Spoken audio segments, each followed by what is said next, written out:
Hey guys, thanks for coming back. Today we're focusing on hip flexibility, we're focusing on hip articulation. So I'm going to show you something we call a quadruped hip rotation. Now this is a very functional and dynamic movement.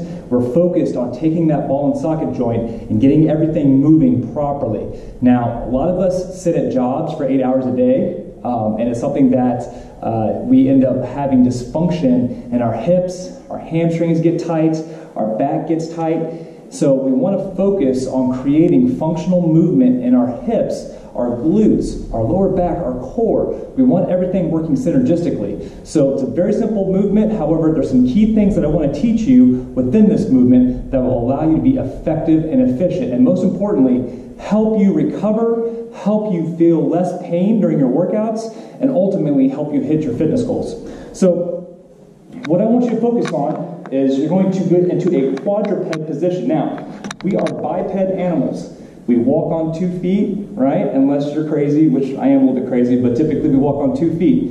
When I say quadruped, I mean hands, knees, okay? And I want my hands, my wrist, my elbow, and my shoulder in alignment along with my hips and my knees.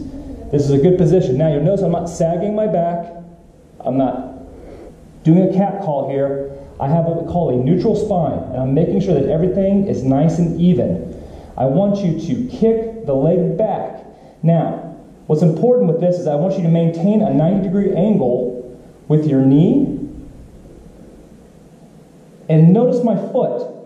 Now, if you notice when I kick back, my foot isn't flex, but it's dorsiflex. We call that dorsiflexion. I want you kicking back, squeezing the glute, keeping everything nice and tight, knee out, and rotate. Now, when you do this, and you start noticing your hips are really tilting, you start noticing that you're bending the opposite arm, I want you to return back to center, and I really want you to focus on keeping a tabletop back.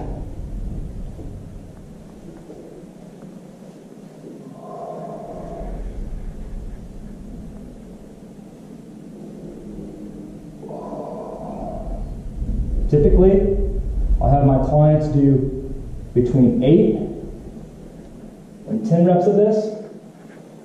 And the reason I have them do lower reps is for quality. So that's the quadruped hip lift and rotate. So I want you to really focus on quality here. Okay, don't rush through this. A lot of people rush through and they don't get a huge benefit out of it. If you take your time, you do it the right way, you'll see huge benefits. Like I said, reduce injury risk.